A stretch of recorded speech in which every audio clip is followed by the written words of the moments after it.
C'est qu'on avait quand même beaucoup de demandes de visites à domicile et que quand on travaille en cabinet, c'est pas possible en fait d'honorer ces demandes-là parce que ça demande de fermer le cabinet ou alors il faut prendre du personnel en plus et donc c'est trop compliqué, c'est trop contraignant. Je fais pas de radio et je n'opère pas à domicile. Donc on peut pas, quand on travaille à domicile, on ne peut pas s'affranchir d'être en relation avec des cabinets et des cliniques vétérinaires. On ne prendra jamais leur place, c'est pas possible. Moi j'ai pris la décision, à part les petites chirurgies cutanées que je vais pouvoir faire sur place, tout le reste je renvoie chez des confrères ou des consoeurs de la région. Moi j'avais un peu peur de la réaction des chats parce qu'on est sur leur territoire et que je me disais que ça allait peut-être être plus compliqué. Et en fait au final ils sont moins stressés parce qu'ils n'ont pas eu le transport dans la cage, le temps d'attente dans la salle d'attente, le contact des fois avec les chiens, le bruit des autres animaux. Et donc ça se passe plutôt bien. Là c'est un appareil d'analyse sanguine qui permet d'analyser les prises de sang sur place. Ici, c'est la centrifugeuse qui me permet de centrifuger le sang avant de l'analyser.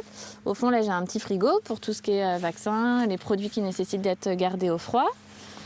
Ici, il y a l'échographe. Et là, j'ai toute ma pharmacie. Maintenant, on peut se permettre de faire une médecine vétérinaire de qualité à domicile, alors que jusque-là, on ne pouvait pas. Le matériel nécessaire pour faire les examens complémentaires était très volumineux.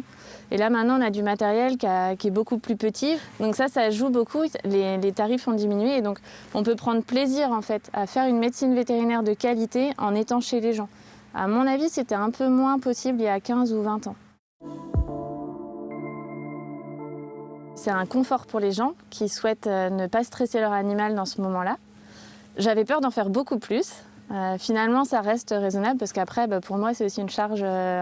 Il faut le porter, le poids de la tristesse des gens quand on fait les euthanasies. Mais sinon, qu'est-ce que je fais plus ? Je fais peut-être plus de chats. Je faisais moins de chats, je pense. Et je pense que j'ai récupéré. Il y a des chats qui se sont fait remédicaliser qui ne l'étaient plus du tout. Parce que les gens n'arrivaient pas à les mettre dans la cage de transport. La profession n'a pas encore une très bonne image. Il y a beaucoup de gens qui s'imaginent beaucoup de vétérinaires qui pensent qu'en allant à domicile, on peut juste regarder l'animal et puis qu'on est très limité. Et en fait, non, on peut vraiment faire une médecine de qualité maintenant. Tout ce qui est médecine générale, médecine interne, tout ça, on peut le faire à domicile.